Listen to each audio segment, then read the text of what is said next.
Assalamualaikum warahmatullahi wabarakatuh.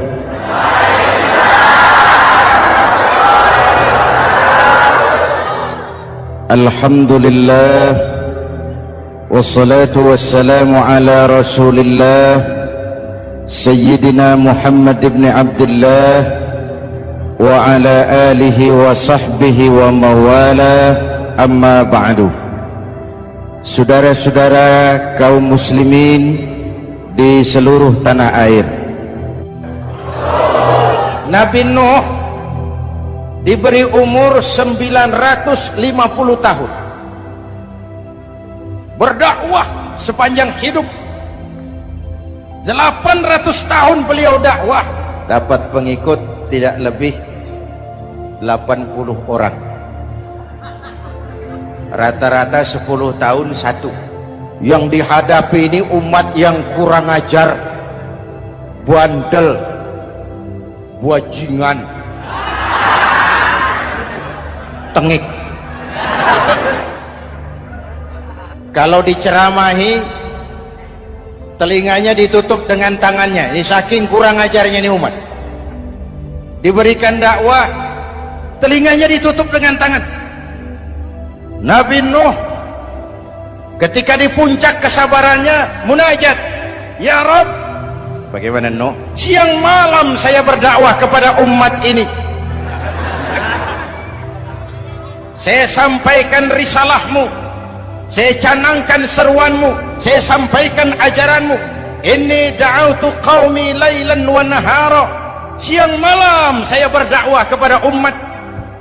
Wa inni kullama da'autuhum ja'alu asabi'ahum fi adhanihim, tiap kali saya sampaikan dakwah kepada mereka, mereka tutup telinganya dengan tangannya. Saya tidak sanggup menghadapi umat seperti ini, ya Allah.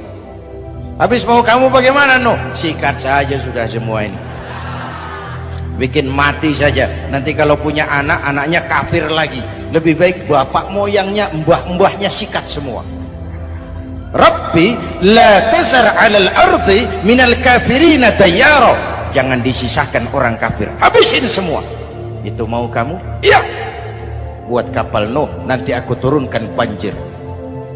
Dengan apa saya membuat kapal ya Rabb? Pakai kayu Nuh. Kayunya dari mana ya Rabb? Dari pohon tentu. Pohonnya belum ada ya Rabb, tanam dulu Nuh. Membuat kapal kayunya nanam pohon dulu. Apa artinya? Perjuangan bukan simsalabim abragedabra. Perjuangan bukan makan lombok, ini hari dimakan, ini hari pedas. Perjuangan itu proses, ada keringat, ada air mata, ada darah, tempo-tempo nyawa. Itulah perjuangan.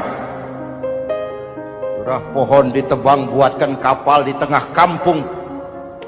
Umat unjuk rasa lagi. Nuh makin gila, bikin kapal di tengah kampung, mau belayar kemana? Selesai Nuh, selesai ya Rabb, naik. Orang-orang yang beriman bersamamu naik, binatang serba sepasang naik. Naik Nuh, naik orang beriman, naik binatang serba sepasang. Gerimis mulai turun. Setelah kapal semua terisi, Nabi Nuh kontrol. Sudah naik semua? Sudah. Nuh, Mas Bejo ada? Ada. Bawa Painem, naik sudah, masuk. Oke, hei, Kan'an anak saya ikut tidak naik kapal?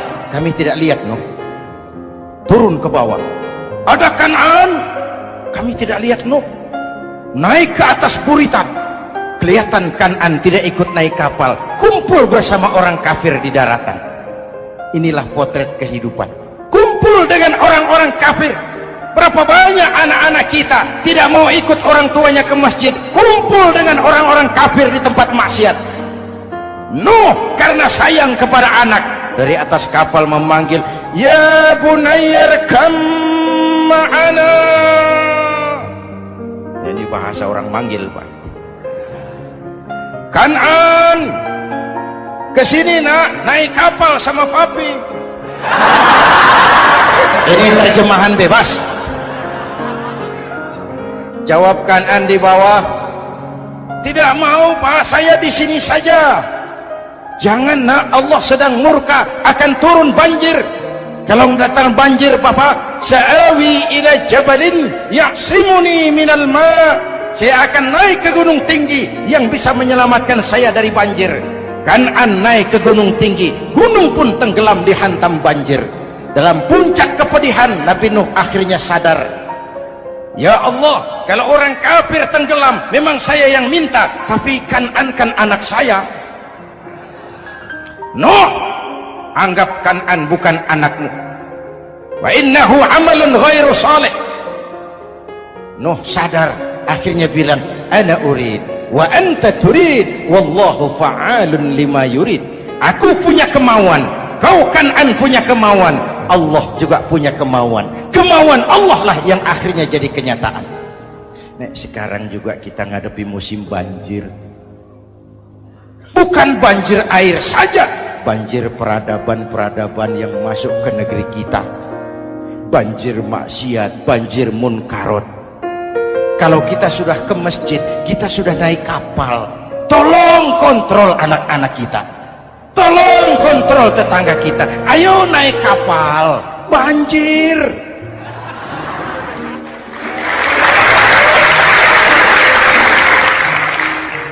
Ditutup ayat ini dengan wala'allakum tashkurun. Atas hidayah yang diberikan kepada kita, kita bisa melaksanakan ibadah Ramadan, bisa takbiran, dan diakhiri dengan ungkapan tasyakkur. Tasyakkur dan tafakkur, mensyukuri nikmat. Saya berulang kali mengingatkan, nikmat bisa berubah menjadi azab kalau kita tidak pandai mensyukurinya. Bayangkan Pak, tahun 87-an kita itu jadi negara yang berswasembada pangan. Beras kita cukup untuk rakyat kita.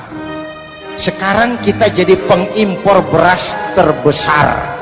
Kita beli beras ke Vietnam, kita beli beras ke Thailand, ke negara-negara yang lebih kecil dari kita. Kenapa? Karena sawah kita tanami gedung dan beton. La in syakartum la azidannakum wa la in kafartum inna adzabi lasyadid. Kalau kamu bersyukur, aku tambah nikmat. Kalau kamu ingkar, tidak pandai bersyukur, awas, azabku pedih. Maka ungkapan saya, orang kaya bisa masuk surga karena hartanya, orang kaya bisa masuk neraka juga karena hartanya. Syukur apa tidak syukur?